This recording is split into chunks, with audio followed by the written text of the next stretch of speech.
Hi, I'm Domenica di Lieto from Emerging Communications. So, my number one tip for cracking the Chinese market. Probably the most important thing of all is to know what you don't know.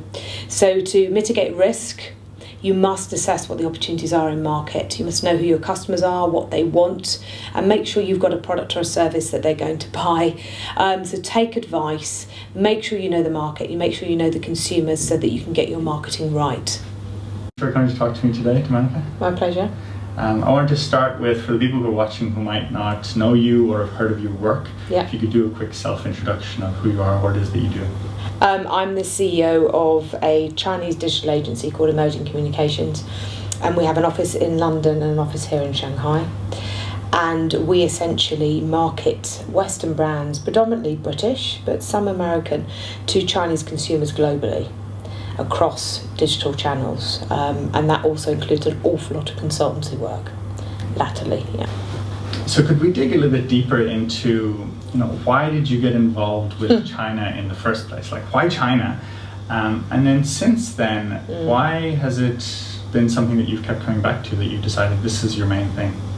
Okay, I'd like to say there was a grand plan. It was totally by accident. I sold my last agency, which was a UK digital agency. And then I was like, what now? I was bored. I stumbled across this market. I started working in this market. Then I went out on my own. And the honest truth is, I'm never bored. I'd say quite the opposite. Every time I think I've learnt enough about a channel, enough about the legislation here, it changes. So I think it's the only market I've ever worked in that can keep a pace with my speed and my energy. And the energy here in China is incredible. And it's something that I just can't stress enough to my clients. Get on a plane, come here, see it in practice. Because you can't possibly imagine how quickly things are moving. And it's challenging, but it's exciting and it's energetic. And I'm never bored. And I love it. Well, that's one of the things that really strikes me about you. Like most of the entrepreneurs I'm talking to, they've lived here for a while before they set up business here, and then they're now living here full time, running their business. And you've somehow been able to never actually live here, before you set up the business, and then even now you're still not full time here, and you're sort of back and forth, and you still seem to be running a successful business. How have you made that work? That's a good one. It's very challenging. I have a lot of air miles. I spend a lot of time on a plane, and I'm a parent, a mother, and it's a real challenge. And both my husband and daughter have refused to move here, so it is what it is. I have an incredible team. I have an incredible team here. I have an incredible team in London. I am one of only 3 non-fluent Chinese speakers out of 28. And my Chinese is improving, but it's a very slow, painful process. I just trust, I suppose. I pick the right people. I trust my team. We produce great work. We have great clients. It would be easier to be here, but I have to say that the biggest challenge we have, which is a constant challenge when I'm in Shanghai or Beijing, is that we have a lot of clients in New York. It's 12 hours time difference, and I'm on the phone really late at night here. So London is a really good hub for both our East Coast clients and our European clients. And our European and American clients want to see me and my team face to face, because we always get asked, why have you got a bigger team in London than in China? And it's quite simple. Our account managers and our planners are nearly all in the UK because of time zones and because of building up those relationships. A lot of our technicians and tacticians are all here in market. Really important to be here. So it's a challenge, but I think that's why we've been successful, is we're one of the few Anglo-Chinese agencies. And I can understand the challenges that British brands face. I'm seeing it through their eyes because they also don't speak Chinese. It's a complete cultural difference in the way you do business. And I do a lot of training around teams and understanding how your Chinese team are really thinking and not what they're really saying. It's a massive challenge. So in all honesty, it's challenging, but it's exciting. Would living here solve the problem? Probably not. It would be great. Because when I'm here, I'm trying to fit in and cram in a month's worth of meetings in a week every time I come here every month. But my clients and my team need me in London too, and my job's all about leadership. So in all honesty, I kind of have to span both. I've tried to find a way around it. I tried to move my family to Singapore or somewhere halfway. They weren't having that either, so it is what it is. So my family are very happy in the UK. So yeah. Two pieces in there that you mentioned that I wanted to give a deeper into. One is the Chinese language. Yeah. Right? Like you said, most of your team speaks fluent Chinese. You're one of the few that doesn't. And I'm wondering, like you said, you're trying to learn, and this is something that I hear from a lot of entrepreneurs in terms of, like, they may not speak it fluently, but there's always that desire and always that respect for the language. And so I'm just wondering on your side in terms of, like, why are you putting in the effort to learn Chinese? Do you think it's actually going to be valuable in terms of your business? And if you've been able to build your business to this scale already, what do you think would be the added benefit of being able to speak Chinese? Oh my goodness. I don't tend to hang out in expat areas of China. That's the first thing. All of my staff, friends here are all Chinese. Everybody's conversing in Chinese. Most of the business meetings and seminars and workshops we do are dual language, or they're in Chinese. Now, I have a pretty good understanding of Chinese around marketing, so probably we'll get 60% of a conversation, but the speaking bit is taking a long time. And it's to be honest with you, due to the fact that I travel so much, I'm so busy, that I can't dedicate the time I need to at language school. I've done a little bit here, and it's made a massive difference, but you really do need to be in language school a good couple of hours every week for years, and ideally doing a crammer, 3 months of intensive, and that's just not plausible. I think it's really, to be fully integrated into society here, you need to speak the language. It's not expected, and I've found it really quite unbelievable how many group account directors, planning directors of the big global agencies here don't speak a word of Chinese. I think it's quite rude, I'll be honest. Yeah, if it kills me, I'll get there, but it is nearly killing me. I'm not exactly a language expert anyway, but I think it's really important. And I have some incredibly fluent British staff that speak fluent Chinese and have lived and worked here, and so that kind of spurs me on a little bit. And I think it's really important culturally to be able to speak the language. Yeah, what you're mentioning there in terms of the language, in terms of digging into the culture, in terms of integration, right? Yeah. There really seems to be a respect for the culture here and how things are done, and trying to understand the people. Yeah. And you spoke a little bit to, if you were able to sort of learn that Chinese, that you think there would be massive benefits. So could you maybe give us a short story or something like that as to the level of Chinese that you have now, and something that you did or said or were able to communicate or understand that helped you in some way? Okay, so my level of Chinese is dreadful, I'll be honest. Obviously I can order coffees and food and the basic stuff, but my understanding is increasingly getting there. And so, for example, we've just delivered a workshop for 2 days in Chinese, and I could understand 60% of it, which means that I will then interject in English at exactly the right time with the right question, so it's very clear I understand the gist of the conversation. It's important. People like that. For me, learning the language, because I have a very, very senior team here who are all bilingual Chinese, is more a personal thing now. So the more those relationships. Yeah, and the more I'm here, and the more independent I am. I'm totally independent in China, and the more I speak the language, the more independent you are. It's even basics like your taxi driver can't find you on DD. They're not going to speak to you in English, so it's really helpful. And I don't just want to go to expat areas. Otherwise, what's the point? And travelling around China is something that I'm very keen to do. I've never had time to do, but is on my list. That every time I'm here for the weekend, I'll just go somewhere for a couple of days and see, much more rural China than the cities that I work in. It's a personal thing. I think it would be really nice to be conversational, shall we say. And also, the more conversation you have, the more you get. So even if I learn 5 new words, 10 new words, you start to hear them all the time. Yeah. That's just how language works. Yeah, for me, it's something on my list I have to find time to do. The other piece then about team, this comes up again and again in conversation here in terms of the challenges of building a team here in China. Yeah. And I'd love to hear how you started, like how did you start finding people, and how your processes have changed in terms of hiring people to find the right people and to retain them? Oh, this is a big one for me. A lot of agencies will put clients first. I put my team first. So, quite frankly, they're my number one asset. The most important thing. They have to be motivated and happy.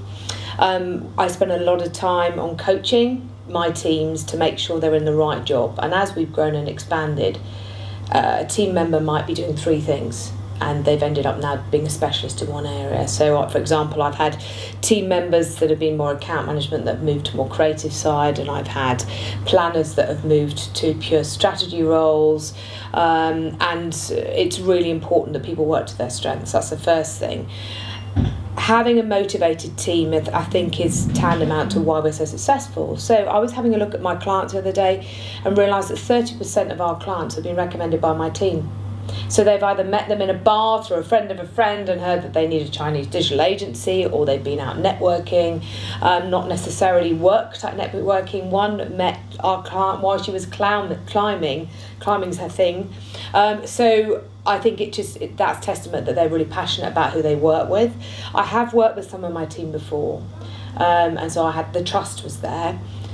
We are a bit like a family, and I think because we travel together so much, that's fairly critical. When we hire our Chinese staff, especially account management staff, they have all been educated in the UK. So that's kind of our thing. So they will have done an undergrad here, and then they will do a postgrad in the UK, which means that their English is superb, but they also can understand English and Chinese culture, which is vital. So when you're talking to a supplier here, it's a very different conversation. I'm not talking about the language to the way that you would talk to a British client. So our communication is all by email in the UK. It's all quite formal. And it's all very report driven, and in China most of the conversations we have will be done over a meal, and they'll all be done over WeChat. So you have to understand both sides, and the only challenges I've ever had with any team members are when I haven't done that, when they've come directly from China, from a Chinese agency here, had no British, basically, I wasn't going to use the word indoctrination, that's the one word, exposure.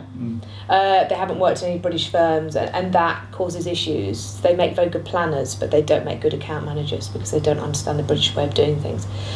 Chinese, within agencies, it's quite bullish here, and works stupidly long hours. It's quite autocratic, but the churn of staff in agencies in China is very high, and we've got a 98% record so far. Wow. I've lost one to get married, that's it. They come in and they stay? They come in and they stay, and we build, and then they have teams of their own, but they're motivated, they do great work, I reward them for it. And it feels good to have happy clients. So my whole thing about having a happy team, if your team are happy and motivated, then your clients are happy and motivated. So our retention rate for our clients is, I think, in the 80%. And we've only lost clients normally because it goes to a global agency that will do the rest of APAC, and we only do China. So yeah, I think it's absolutely the most important thing on my agenda is my team, above everything, to make sure they're happy. Yeah. You mentioned coaching your team and really getting into sort of one of the things I liked about what you said was understanding what they're good at, right? And really helping them have more opportunities to do that. Yeah. I'd love to hear more about how you coach your team. Like, what is it exactly that you do with them, or you talk to them about, or what do you bring them through? Do you play chess? True. Right, okay. So it's a chess game. That's how I look at it. Or any kind of mind game where I see my team members as part of a process, for want of a better word. Whilst we're talking about emotions and whilst we're talking about people, you're also talking about delivery of work. And I can spot very, very quickly, and I often do, actually, that person is absolutely phenomenal. I had a situation a couple of months ago. I recognised the team member that was in an account director role was phenomenal at biz dev, but absolutely dreadful at timekeeping and process and reporting. She reminded me of me, actually. And so what I did was I created a new team around her, and now she pretty much does PR, speaking, slots and sales, and she's thriving. So I recognised her strengths, but I also recognised that the weaknesses had to be taken away. There's no point, if somebody's really weak at something, they're not going to suddenly get better. She's thriving, the business is thriving, and every time I talk to her, she goes, oh, I've got a new client, and it's like, wow. And similarly, I've had staff in account management roles where they're actually quite shy. They're very, very creative and very insightful and amazing at planning, and they're in an account management role. They get moved to a planning role where an account manager will shield them, and they will have the client relationship, and they'll put together the strategy. So it's really important that you work to people's strengths, but you can't do that unless you spend time with your team. And I spend a lot of time, where possible, one-to-oneing. So I'll go on business trips with my team. I will spend time, having coffee, catching up. I also look at the quality of work, and I'm constantly looking out and going, are they in the right job? And as we grow and mould, would they be better off here? Would they be better off on that client? So it then extends to what clients they should work on. And that is largely down to not just skill set, but personality. Certain clients suit certain staff. And once you get that right, you end up with the happiest workforce because they're motivated and they do good work and they feel good. And whereas if you get it wrong, you end up with a really disgruntled member of staff, and then it just snowballs, where everybody will just complain and say, oh, they're not doing their job. And there is a real tendency amongst, when I say very Chinese staff, I mean those that haven't worked in the UK at all, to finger point. It's quite a negative culture, and I don't believe in that. I believe that if somebody's bad at something, then they're actually just not working to their strengths. So I spend a lot of time doing that. And I have an amazing HR manager in the UK who's come from an HR background, and she will then take my insights and make it work and find a way that person can be moulded into a different team or a different role. So we invest a lot in HR, a lot, and training and development. I think it's vital. I think this is too fast a paced industry to not care about your teams. I know other agencies that don't care about their teams, and they don't retain their clients because they don't retain their staff. And yeah. When you say training and development, can you give me some examples of what you mean by that? So that is training on specific channels if you're in a channel role, where it might be external, but we also as a company run a lot of training. We do workshops, we do seminars, and so my team are always invited along when we're doing them to clients. Some of it's bespoke training, some of it is specifically by channel. Plus we run every Friday, we do like a power hour every Friday where we're training the team on a specific thing. So the expert within our organisation, whether that be programmatic, whether that be creative, whether that be KOL engagement and planning, will train the team. And that's also incredibly empowering to junior staff who aren't client facing, to actually feel that they've given something back and that they have shown their peers what they're capable of. And that is probably the most motivating of all the training that we do.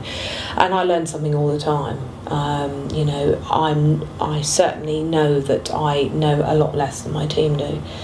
And I think that's really important to know that as a CEO. I think if you think you know more than your team, you might as well give up now. They're incredible, and they are insightful, and they have brilliant ideas, and that's why my head's always like, oh my goodness, another idea, we need to do something with that. And the difference is I do something with that.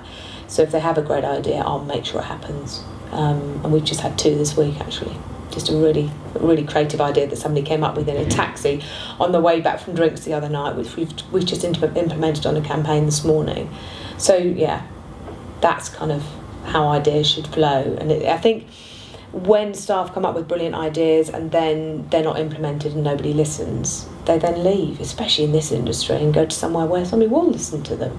So it's fairly vital to be open-minded and to accept that they're good at things that you're not, and to hire a team that are good at things that you're not. Otherwise, what's the point? So before coming here and before starting to spend some time on the ground, what were some assumptions that you had about Chinese or business in China that turned out to be wrong? And also, if you're willing to share, in terms of like you work with foreign clients who are trying to get into China, what are some of the misconceptions that they have that are just like so off, and you're like have to help educate them? Oh my goodness, where do I start? It depends where you go to in China. So Shanghai is not China. Shanghai is one of the most cosmopolitan cities in the world. You'll see a massive difference in Beijing and all Guangzhou and all the various tier 1, and then even more so in tier 2, 3 cities. That's the first thing. There is a real misassumption by a lot of UK brands and American brands that China is old-fashioned, staid. That people dress a certain way, that people do things a certain way, that they need to be taught how to do things in the West. For a start, we're not even called the West in Chinese language, which is hilarious. So the first thing is you're talking about the most dynamic, educated, fun people I've ever met. There is a big difference according to when you're born. So my age group, so old, sort of 40s, 50s do behave slightly differently. They engage slightly differently. They use different channels. Millennials are using different channels again. But even just assumptions by British brands, we need a Chinese brand website. Well, everything now is HTML5. Everything's mini programs within WeChat. Everything's social media driven. Creativity is key here. So a lot of brands are so new to the Chinese market, they're starting at ground zero, which is fine. But if you're a big brand, you really do need to be doing things on the ground here. You can't just assume that your consumer is going to go for your brand because you are world famous in the West, in Europe, because the competition globally here is really fierce. And the competition from up-and-coming Chinese brands is really fierce. And they're really creative. And there's just this assumption, well, Domenica, we are really well known here in the UK. Well, so what? Nobody's heard of you in China. You've got to build your brand and your brand equity, and you've got to be one step ahead of your competitors. They've been in China for a long time. It never ceases to amaze me that I never meet Brits here. I meet Germans, Spanish, Swedish, Americans, Australians, Hong Kongese. I just don't meet Brits because Britain is so slow to this party, which is kind of why we are where we are and why we help British brands. But one of the things I'm looking to do, rightly or wrongly, just to add to my diary, is take 20 brands over to China and create an itinerary for them so that they can really, really be exposed to what China's like. Take them on the metro. See how WeChat's used in action to buy everything. See how you use WeChat to get a taxi, to order your food, to pay your parking ticket. I got a motorbike last night with my WeChat. Everything's driven through mobile now. Take them to different cities so that their preconceptions can just be blown out of the water. I mean, if you walk around and just people watch, as I do all the time, and drink a coffee and just see how westernised is the wrong word. How just dynamic and vibrant China is, and how I don't know, educated is probably the wrong word, the consumer is, but how much you've got to cut through the noise here. I think you have to cut through the noise more here than anywhere in the world. And the days of, having a display ad that you just click on that goes to a landing page are well and truly over. And when I mention the word HTML5, people just think, oh no, that's a bit too highfalutin, that's a bit too modern for us, Domenica. Well, then you're not going to be able to compete here.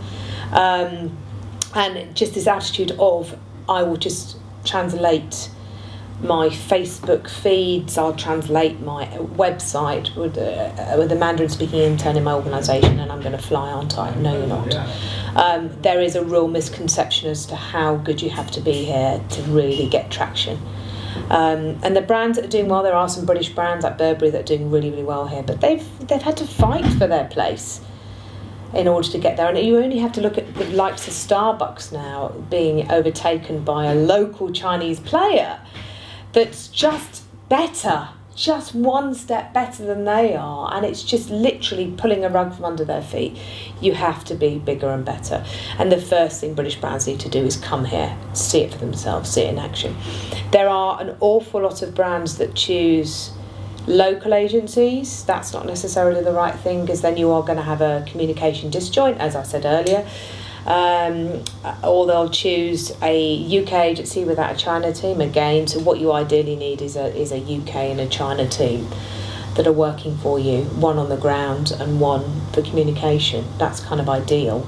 But yeah, there is a real misconception from brands as to what they think China represents. They look back to 1976.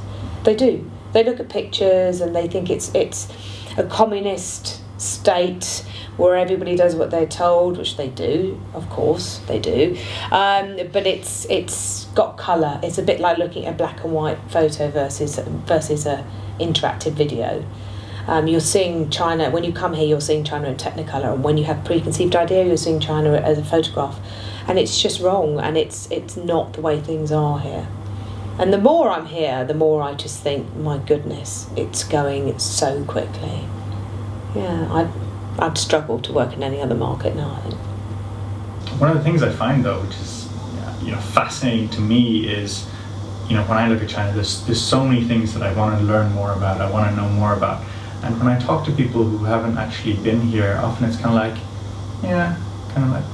okay, it's like, this is what's happening in China, it's absolutely phenomenal. And they're kind of like, okay, and it doesn't quite click, until someone steps on the ground here and they step into a city like Shanghai, and they're like, oh my God, what is happening on this side of the world? It doesn't quite click. As to the scale of things here. Actually, you've got a really good point, because the thing is, interaction here is such that if you do something creative, it snowballs so unbelievably quickly. There is no sense of waiting in China. If a client wants a proposal, they want it now. They want it implemented by Monday. They want to be the first. They want to be the forerunner. The UK is very slow at everything. We're very risk adverse generally as a nation. You can't be here. You have to just jump. You can't stick your little toe in. And we do help brands do that kind of, let's take it slowly. Of course we do. And we have a lot of brands that are risk adverse, but those that are really flying here are jumping.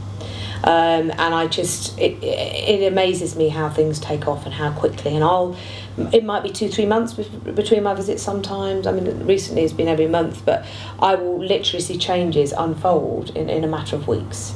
Oh, there's a new chain that weren't there before. Oh, there's a new app on WeChat, everybody's using it. Oh, there's a new video platform, everybody's talking about. And that's the point. It's constantly moving. Constantly moving. It's exciting though. But that kind of energy, you try and explain that to people back home who haven't been, who aren't in the industry. Oh yeah. Haven't got a clue. I think they just think I'm holed up in a hotel, kind of lonely and homesick. Maybe I should say that, but and sort of out and about, enjoying myself and doing business and going to Chinese spin classes, and it's just it's fun. It's a fun place to be. It's got energy. Yeah. You tapped into the speed of how things change here. So for you personally, as a business owner who's running a business here in China on the ground, how do you keep up with the speed of things changing? Like, you come here once a month, which is a certain amount, but how do you actually make sure that you're up to date with what's happening? My team are very good. And my extended team, so we have over 30 staff, but then on top of that we have freelancers and contractors, and constantly telling us stuff. We're constantly, in addition to the people that we talk to here, we're also constantly looking at platforms and seeing best practice and talking about it. And one of the reasons that we started doing workshops in the UK, and we're going to start doing them here for people here on trade missions, is just to educate brands as to what the latest big thing is. And it has changed a lot. It used to be enough 7 years ago when I was first starting in the market to do a Chinese website with some marketing, and now it all has to be integrated into WeChat. It has to be dynamic, it has to be creative. It's all about being memorable. And it's the memorable stuff that's being shared at an unbelievable pace. Well, basically, you can't think you know anything about these channels because they do change every single day. And we're always saying to clients, well, this is the Baidu legislation as of today. Probably going to change tomorrow, but when it does, we'll let you know. The other thing is we have within emerging communications, we have experts by channel. Their job is to tell me about legislation. This has changed, that's changed, and we then communicate that to clients. So there's new data protection regulation that's coming out at the end of the year, so we're looking at how that has to be integrated with GDPR. That'll be fun. So it's just being abreast of what's going on. Yeah. But you've got to be in it. It's a long way. Run into, right? You talked about legislation, sort of these regulations. That's one I'm hearing a lot recently. I'm wondering, in terms of that, if you have any examples, and if there are any other sort of big challenges that you've come across, and what it is that you had to do to overcome them. Oh gosh. First challenge, a big 5 agencies saying they can do China, and clients getting their fingers burnt when they've just got some Chinese intern to do their marketing in London. Happens all the time, and then we have to unravel the mess. So the first one is know what you don't know. Get help, go to a seminar, learn what you don't know. Second thing is come over here. Preconceived ideas as to what's going on. And I can tell them, I can video it, I can show them, but nobody believes you until you actually step off a plane. Third thing, challenge is make sure that you're up to breast with legislation all the time, on the ground, on a regular basis, not every month, every day. Partner with people. The increasing trend here in China, and I agree with it by the way, is not to have huge agencies. I think the big five's days are numbered, in all honesty. Is to work with specialists, work with HTML5 specialists, work with branding specialists, work with copywriting specialists, work with a consultant, work with somebody that can draw it all together, work with an event specialist, a PR specialist. That's what's happening in China, is agencies are partnering with each other, and it's very different to London, where agencies tend to be quite competitive with each other, even if they're not even doing the same thing. Here, that doesn't work like that. The whole co-working ethic here and collaborating with specialists is a really big thing at the moment, and I think that's because it's moving so quick. People recognise you've got to know your stuff, and you've got to be a specialist in that stuff.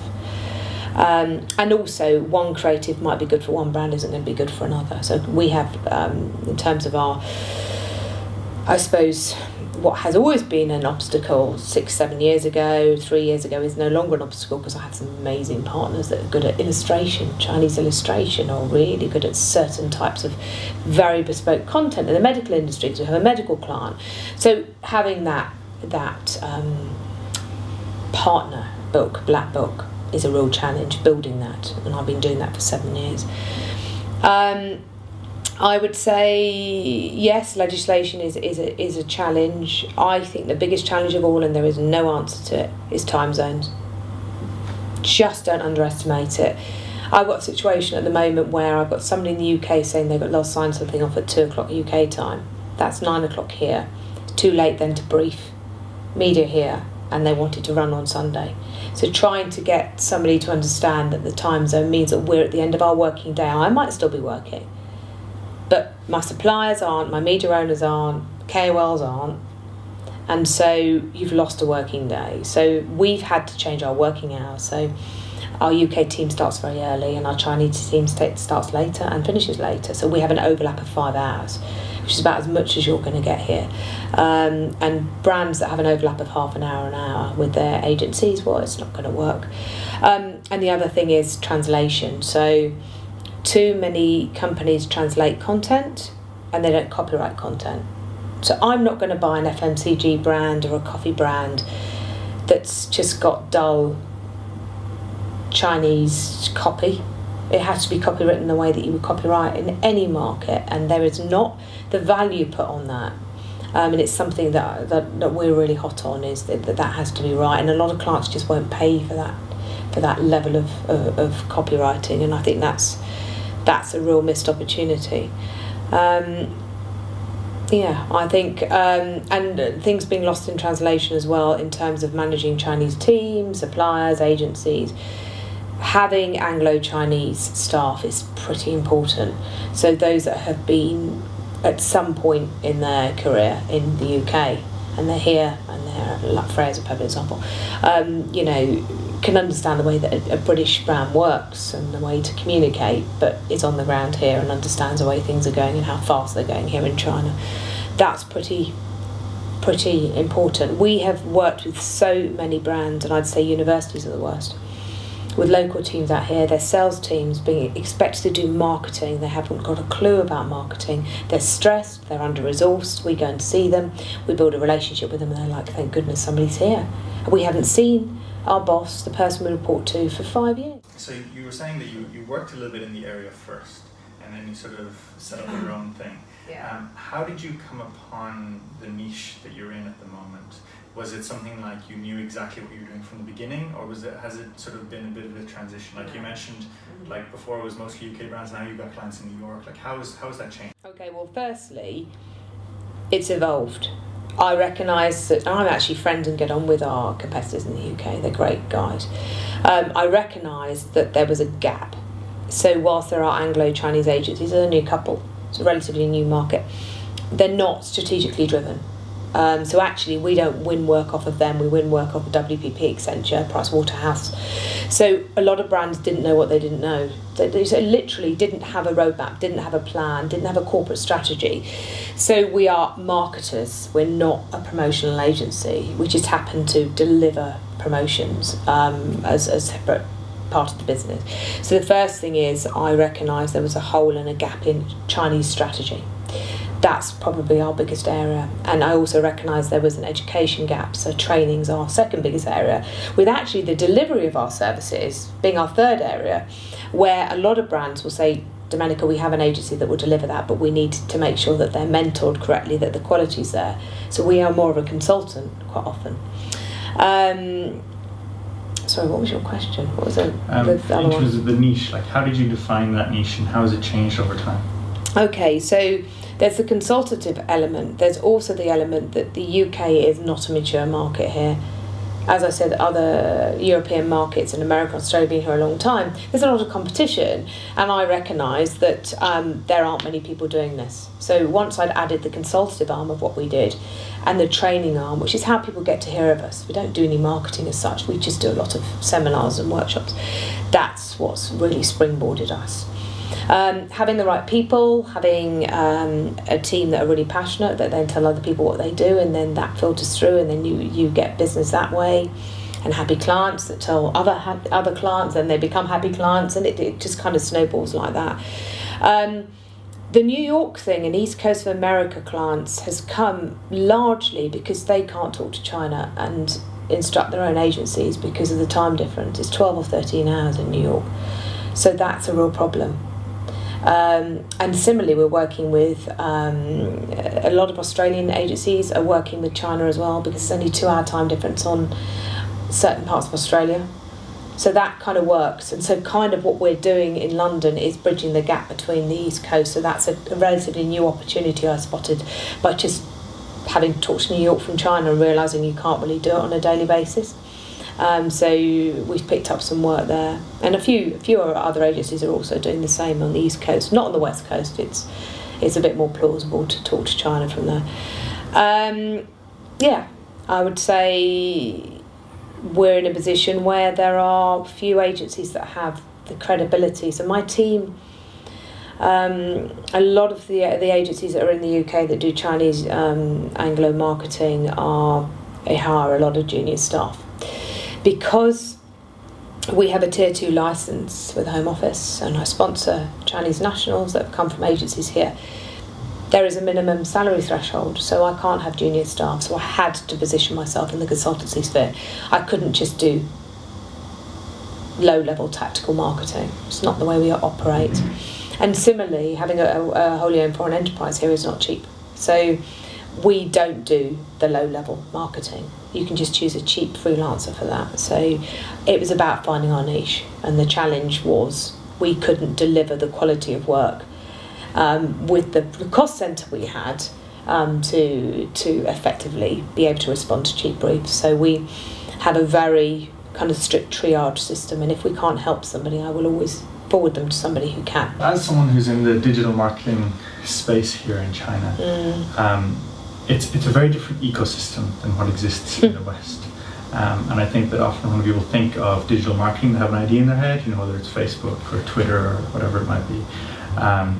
And how can people get a better understanding of what actually is happening? What is that ecosystem like here? Take a mobile, right? And do everything from your mobile. You don't sit there, you don't see in Starbucks or coffee shops here people with a laptop. I'm probably the only person with a Mac sat there working. Everybody might be using an iPad. Yes, I've seen that.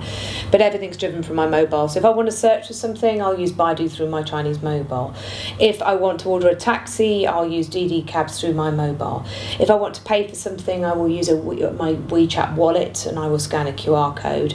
I use my WeChat wallet to get into my office, to check out of my office, to get into my meeting rooms. I ordered food yesterday for lunchtime because I was busy through WeChat. Paid for it through WeChat. And in fact, interestingly, Alipay and WeChat are now head-to-head. So whereas 2 years ago WeChat Pay was enough, now I need Alipay. So either Alipay or WeChat Pay. If I want to travel on the tube, if I don't have an equivalent to an Oyster card, then I'll just use my WeChat Pay to go through the turnstile, and then it will just charge me at the other end. I'm using WeChat to communicate with all my suppliers, with my team, even when I'm in the same building, which is hilarious, which is WeChatting each other. Everything's driven through mobile, and within WeChat, mini programs are increasingly popular, so that you are kind of in a web ecosystem within WeChat, and then HTML5 is increasingly popular, especially games and real integrated and interactive technology to really pull me in. So I talk about it and I share it. Even the blogging community, the KOL community, which is so important in FMCGs and beauty and fashion, is increasingly popular on WeChat and Weibo. So social media is critical. But all of it's driven through my mobile. All of it. I do everything through my mobile. And if you see a Chinese consumer of pretty much any age and they don't have their power pack, it's catastrophe. I don't need my wallet, but if I don't have a charged mobile, I'm screwed. I can't get anywhere, I can't pay for anything. I've got 3 power packs in my bag at the moment and multiple cables, because you just don't run out of power here. And in fact, if you go to any coffee shop or bar, they'll always have cables behind the bar, which you can borrow, or they're on the tables. So everything's driven through mobile. All advertising, I'm paying for stuff, booking a dental appointment, doctor's appointment, paying for your taxes, paying for your parking fine, getting your mobike, paying for your mobike. It's all done on WeChat. We were out last night and it was quite a long way away, so one of my team, I walked back because I wanted the exit. She just got a mobike and went, bye. And off she went, because we couldn't get a taxi, it was really busy. And it's really interesting as well is that the DD cabs, which used to be a lifesaver a year ago, are now increasingly busy. There is definitely room for either a lot more drivers. I think they're recruiting for drivers at the moment because it's so successful. And they now have a UK version of that app for those that can't read characters. That means that you can use it as an expat. And interestingly, actually, the expat model here in Shanghai especially, because Beijing is less Western, but there are so many apps now, Sherpa and IO if I want to order fine wine for a meeting. The DD app, all of it's in English as well. Taobao. Yeah, all of it. So I'm always ordering stuff on Taobao while I'm here, have it delivered and then take it back with me. Yeah, it's just, that's what I would say is the biggest difference, and that's why people need to come here and see it in action. You need to go and try and pay for something using a Visa debit, an Amex or a MasterCard, and you will find you can't. If I give cash, if I run out of my WeChat wallet, if it hasn't been topped up in the UK, through my Chinese bank account, or for whatever reason, I lost my Chinese bank card the other day, I tried to pay cash for something and people just put it in a machine to check that it's not fraudulent, because people don't use cash. People don't take out a wallet, they just take out their phone. Alipay, WeChat Pay, that's all you need here. So and people need to come here and they need to experience it for themselves.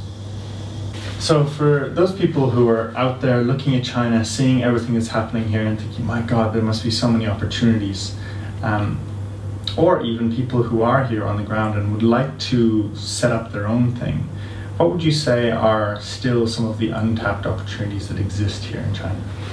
Oh, we were talking about this the other day. You're talking about brands coming here. There is a real appetite for British brands and European brands. That's the first thing. If you get it right, you get it really right.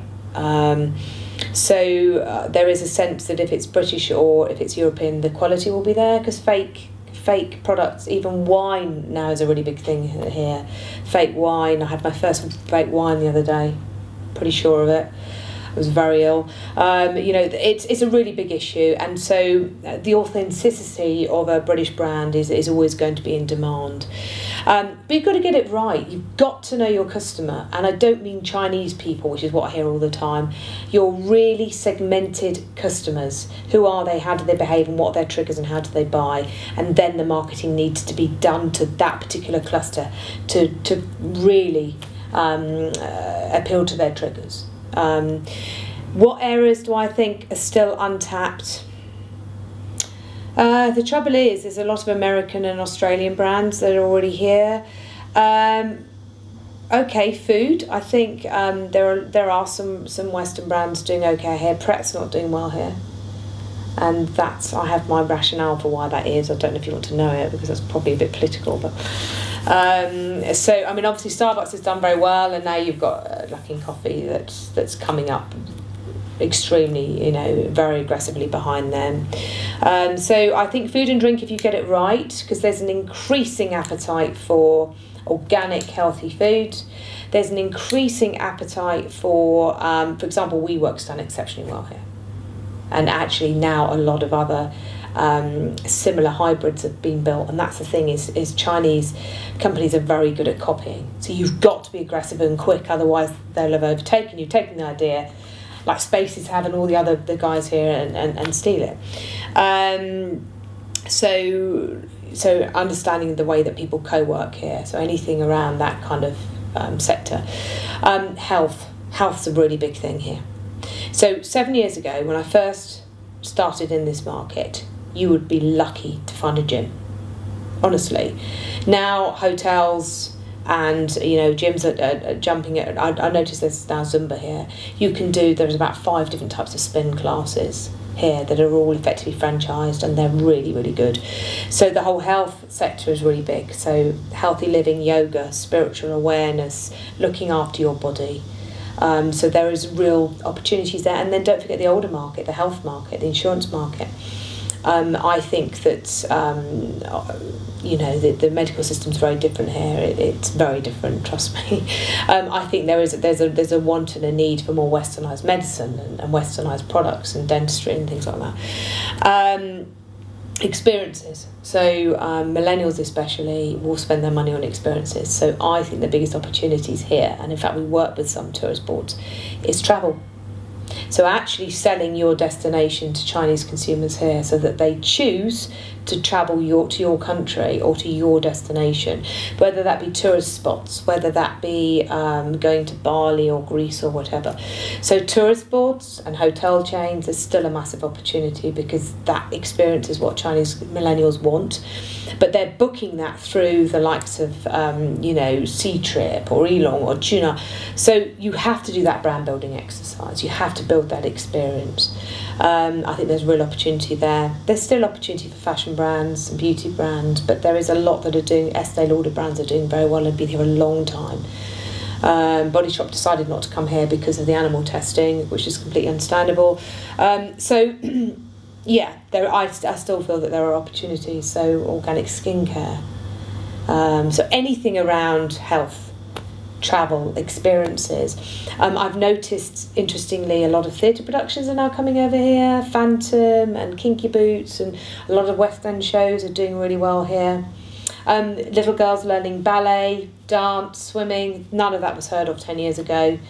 Swimming lessons is now a prerequisite for any child, whereas there didn't used to be the swimming pools and the infrastructure to support that. Football, golf, leisure pursuits, really important. And the one industry that's done brilliantly here is automotive. And I was talking, interestingly, to an automotive supplier they're moving their team over to Shanghai. They realise they can't do it from the States. And literally their 4 key management team are coming here. And they make seat fittings for seats. And there was a really interesting insight I learned about the car industry, which is in China, you need to make the back seats really comfortable because most people are driven. And in Europe, we drive ourselves. So most car manufacturers don't think about the back seat being comfortable. And in China, that is an absolute prerequisite. And that has become their biggest nugget. I mean, who would have thought? So it's, unless you're here, you almost don't find the opportunities, but there are plenty. There are absolutely plenty. Yeah, and there's a lot of appetite for brands over here. But you've got to get it right.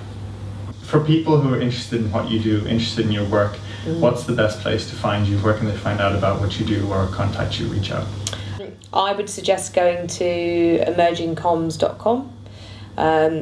All of the contact details are on there for both the China office, the London office. I tend to use my own personal WeChat for communication, but again, if you fill in the form on that website, you will be able to contact anybody from China or London and just say, I want to speak to Domenica. I also am very, very active on LinkedIn. More so than Twitter, actually, because I learn an awful lot from global players in the Chinese market from LinkedIn, whereas of course my staff are using Weibo and WeChat to learn their insights. I'm using LinkedIn, so you can always find me Domenica DiLieto on LinkedIn. There's not too many of people with that name, and I'm always interested to hear people's opinions. I love it when people challenge me as well, which people do all the time. I don't agree with that. Actually, we've had really good success by not having any Chinese marketing. Well, good for you. Because occasionally you can get lucky, and actually, interestingly, some brands have done really well with the Chinese market by accident, and I would actually say those brands are the ones that really need to take that jump and not stick their little toe in the water. So if you find that you're getting a lot of sales from Chinese consumers by accident, they want what you have. That means you're already 90% of the way there, so then you just need to think about how can you get more of those products to those people, how can you find people like those people in market.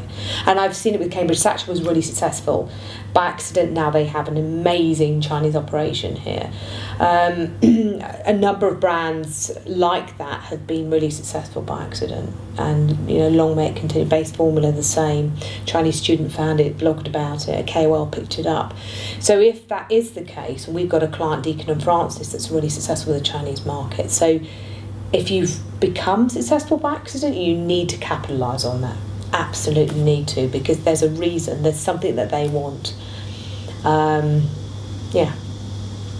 what your question. No, it's perfect. People can find you on LinkedIn or through your website. Oh yeah. And I would say is the best way, because I'm always travelling. If you contact through the office, either London or Shanghai, somebody will pick that up and say, Domenica is wherever today, and take the details and I'll contact you. But we get back to people. We're really responsive. So we have a thing that we have the China office operating on a certain time zone, and then the UK. So there's always somebody answering our website inquiries. But to be honest with you, most of our inquiries come directly to info@emergingcomms.com or directly to my email or through LinkedIn, because it's all word of mouth, which is how it should be, really. Happy people. Yeah.